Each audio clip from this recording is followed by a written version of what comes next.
Hello everyone. I am Amudavalli, a Maths teacher. Welcome to Ammo Simple Maths. Dear students, in this session I am going to start a very interesting and the most awaiting chapter.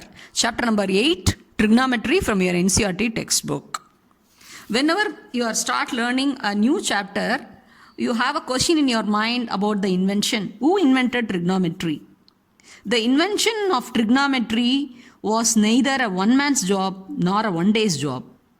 It grew and evolved over periods of time, over years and years.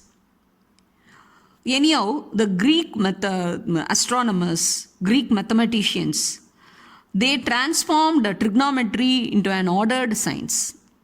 Hipparchus, a Greek mathematician, astronomer and a geographer, considered as founder of trigonometry and also father of trigonometry. So the trigonometry word is derived from Greek language. So it is split as into three words: trigonometry, derived from Greek. Tri means three, gono means sides, metry that is metron means measurement, three sides measurement. So three sides measurement means it refers to the three-sided polygon triangle. So trigonometry deals with the three sides measurement. So trigonometry is a branch of mathematics that deals with triangles, that too mostly with the right triangle. You all know what do you mean by right triangle. Right triangle means a triangle in which one of the angles is equal to 90 degree, then it is called a right triangle. So trigonometry is the branch of mathematics that deals with the right triangle. So trigonometry is the study of relationship between the sides and the angles of the right triangle. See, there are three sides are there and three angles are there. See, each vertex is denoting the angle, three angles. So that is why it is called triangle. So trigonometry is the study of relations between the three sides and the three angles of the right triangle. Okay, here I have drawn a right triangle figure. So let ABC be a right triangle. It is right angled at B. That means 90 degrees formed at vertex B. So angle ABC equal to 90 degree. Okay, now let us through this figure. So let us analyze how can we name the sides of the right triangle as per trigonometry. Okay, you all know very well that the opposite side to 90 degree in a right triangle is always of the greatest length, that is the largest side of a right triangle, nothing but hypotenuse, and it is denoted by the English alphabet capital H. Once again I'll repeat, the greatest side, that is the side opposite to 90 degree in a right triangle, is called hypotenuse, denoted by the English alphabet, that is capital H. And one angle is 90 degree means the other two angles sum must be equal to 90 degree, because the angle sum property of a triangle says the three angles measurement together will be 180 degree. If this right angle goes from that, so the other two angles must be acute angle and both the angles sum must be together as 90 degree only. So A and C are here acute angles. Okay, now we are going to name the other two sides with the reference to any one of these acute angle, either angle A or angle C. Okay, now let me take angle A here. So we are considering angle A. So with reference to this angle A only, we are going to name the other two sides. So this angle A is called as angle of reference. How do you call this angle? With the reference to this angle A, angle only, we are going to name the other two sides. So this acute angle A is called angle of reference. Suppose if you consider angle C, then angle C will be called as angle of reference. So if you name the other two sides with the reference to angle C, then that will be called as angle of reference. Okay, now let us take angle A. So with reference to angle of reference, the opposite side to angle A, that is BC in this triangle, is called as perpendicular. The side which is opposite to angle is which side? BC. This BC is called as perpendicular. That means see here only 90 degree formed. With BC and AB only 90 degrees formed. So this BC side is called as perpendicular and shortly it is denoted as capital P. Okay, now you listen. with reference to angle A, the adjacent side AB is called as base and it is denoted by the capital letter B.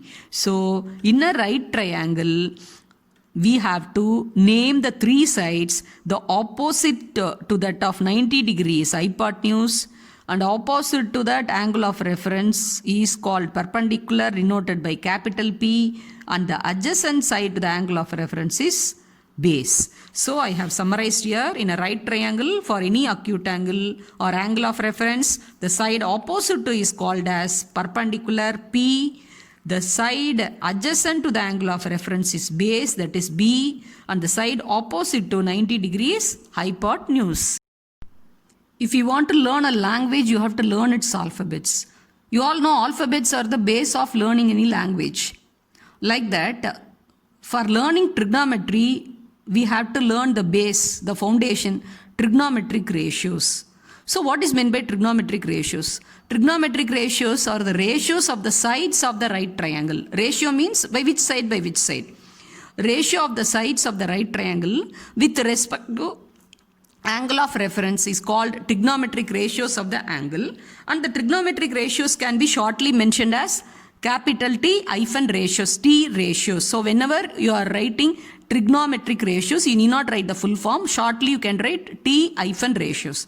So T ratios express the relationship between the angles and the length of the three sides of the right triangle. See, already I have told you that the right angle is formed at one angle here, say B, and the other two angles are acute angles A and C. If you consider an acute angle A, with reference to that acute angle, we are going to establish the relationship between this angle with the three sides of the right triangle. So they are called T ratios. Totally there are 6 T ratios are there. So with reference to angle A, 6 T ratios I have listed here. Okay, listen carefully. This is the base and the foundation of trigonometry. Without this, we can't do anything. So this is the very, very important T ratios. Through that only you are going to learn trigonometry. So watch carefully.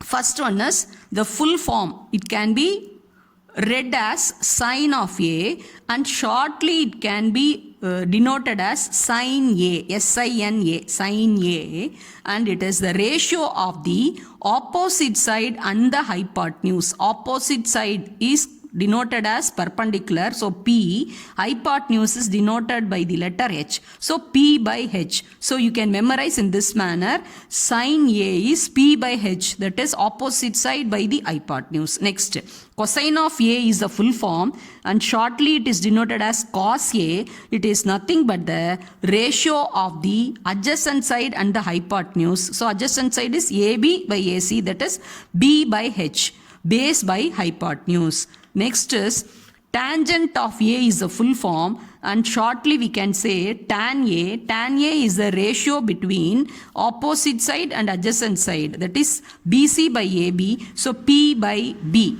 Next is cosecant of A is the full form, and shortly we can say cosec A is the ratio between hypotenuse and the perpendicular opposite side. Hypotenuse, so H. This opposite side BC, that is perpendicular, so P, so H by P. Then fifth T ratio is, the full form is secant of A, and shortly we can say sec A, that is the ratio between hypotenuse and the adjacent side, so H by B. And sixth ratio is, T ratio is cotangent of angle A, and shortly we can say cot A is the ratio between adjacent side and the opposite side. So adjacent side is AB and the opposite side is BC with reference to angle A. So that is B by P. So you have to learn by heart all these short forms of the T ratios. So sin A is P by H, cos A is B by H, tan A is P by B, cosec A is H by P, sec A is H by B, cot A is B by P. Okay, now you observe, see, if you know sin A and cos A, all the other four ratios you yourself can form, you can create. See, sin A is P by H, opposite side by the hypotenuse, and cos A is adjacent side by hypotenuse, B by H. If you observe tangent A is nothing but the Sine by cos. If you divide sine by cos, you are getting P by B. P by H into B by H. So HH will get cancelled. You are resulting with P by B. And cosec A is nothing but the reciprocal of sine. Sine is P by H. You observe here that is H by P. So the reciprocal of P by H is H by P. H by P is cosec A. For sine, cosec is reciprocal. And similarly, for cos A, sec A is reciprocal. Cos A is B by H. And sec A is reciprocal of B by H fraction is H by B. And similarly, for tan A, cot A is the reciprocal. Tan A is P by B and cot A is reciprocal of P by B is B by P. So these are the 6 T ratios formed with reference to angle A and the 3 sides of the right triangle. Suppose if you consider C as the angle of reference, the opposite side will be AB and the adjacent side will be BC. So you should be very careful. Generally the students will make mistake only in the opposite side, adjacent side. So you must be very keen which angle you are considering. If you take angle A only, if you angle A, these are the T ratios. Suppose if you consider angle C, then the T ratios will change. Suppose if you take C as the angle of reference, then sine will be P by H. So that will be AB by hypotenuse. Hypotenuse alone will not change, whereas all this will be in the reverse order. So wherever adjacent side is for sine A, that will be the opposite side for the angle C. So this you have to keep in mind. So T ratios, now we have seen the T ratios we have coined with reference to angle A and with the relationship with the 3 sides of the right triangle. Okay. Now let us see the relationship of T ratios. There are 2 types of relations for T ratios. One is reciprocal relation, another one is quotient relation. Reciprocal relation means one T ratios upside down. That is, T ratio will be always given as a fraction. So if it's upside down, if you find the reciprocal, that gives another T ratio, then it is represented as the reciprocal relation. Quotient relation. Quotient means you all know that is the answer of division. When you are dividing one T ratio by another T ratio, the resulting outcome is another T ratio, then it is called quotient relation. Okay, now let me list down what are all the reciprocal relations and what are the quotient relations. Watch carefully. Sine and cosec, sine A and cosec A they are reciprocals for each other, reciprocal to each other. Sine A can be written as 1 by cosec A can be written as 1 by sine A. Therefore, the product of the 2 T ratios, sine A and cosec A, is always equal to 1. Sine A is P by H, that is perpendicular by hypotenuse. Cosec A is its reciprocal, H by P, hypotenuse by perpendicular. If you multiply both, you will get the product 1. So, sine with cosec and cosec with sine are reciprocal. Next. Second relation in under reciprocal. Cos with the secant and sec with the cos. Cos A can be written as 1 by sec.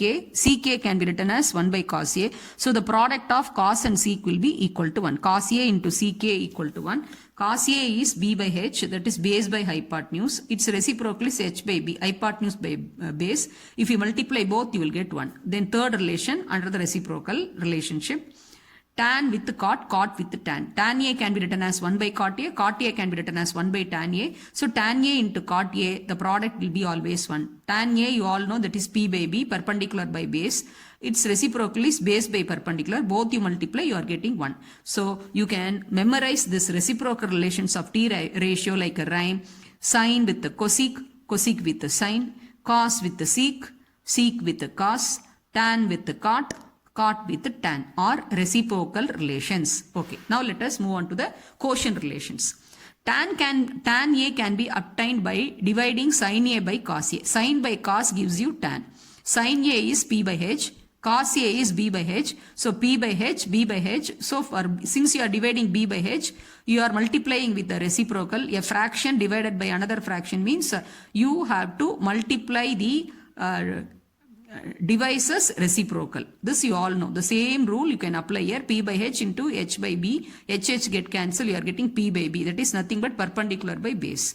So tan A can be obtained by dividing sin A by cos A. So sin A by cos A, the quotient is tan A. So that is called quotient relation. And similarly, cos if you divide cos A, if you divide by sin A, you are getting cot A. Cos A is B by H, sin A is P by H. When you divide B by H into H by P, you are getting B by P. That is nothing but base by perpendicular. So cos A by sin A, when you are dividing cos A by sin A, the quotient is cot A. So that is called quotient relation. So you can memorize this quotient relation. Sin by cos equal to tan, cos by sin equal to cot. Sin by cos equal to tan, cos by sin equal to cot. So like that, like a rhyme, you recite several times. So you can get very well by hearted. Okay, next. Important notes are there that you can see. See, every t ratio is a real number. Say k, small k. Always in all the sums when you are doing, when we are evaluating the values, we have to consider every t ratio is a real number, say k. Okay. In a right triangle, according to the position of the angle of reference, that is the acute angle only, the t ratios will differ. This already I have mentioned. So once again I am repeating because normally students make mistake. If A is the angle of reference, that is opposite side is BC and the adjacent side is AB. The opposite side perpendicular is BC and the base adjacent side B is AB. If C is the angle of reference, then the opposite side is AB and the adjacent side is BC. Okay. The value of the t ratios of the angle do not vary with the length of the side of the triangle if the angle remains the same. Now you see this figure. See, the big triangle is ADE, that is making 90 degree at D, and ABC is making 90 degree at B. So these both are right triangles only. So here for both, if you take A as angle of reference, this A is angle of reference, the sign will be, for example, if you take sign means opposite side by hypotenuse, that is DE by AE. If you take the small triangle ABC, suppose sin theta if you take means that is P by H, that is B by AC. So the value will be same only irrespective of the length of the sides of the triangle. When the angle is same, when the angle, suppose 30 degree, 60 degree like that, if the angle is common to say any number of triangles, irrespective of the sides length, the ratio will be same only. So what I am saying here, see, if you take the small triangle, if with reference to angle A, if you are finding a t ratio, then that value, suppose sin theta for the small triangle ABC will be same as ADE also. Whether the length of BC and DE may differ and AB and BD may differ and the hypotenuse AE and AC may differ, but the ratio will be the same. The length of the ratio of the length of the sides will be the same when the angle of reference is same for any number of triangle. This is a very, very important property. Then another important thing, this sin A does not mean sin multiplied by A. It is a together, it is a single, only one symbol only. So sin A does not mean sin into A, sin multiplied by A. Sin A means it is a single symbol only. It is one and only one symbol only. Same way, cos A means it doesn't mean cos into A. Same way, tan A means it is not tan into A. That is tan A only. It is a only single symbol only. That is very, very important. So this can be tested in true or false subjective questions also. I hope you would have understood fully the entire introduction for the trigonometry in one slot. You would have understood. If you have any doubt, you can ask in the comment section. Thanks for watching.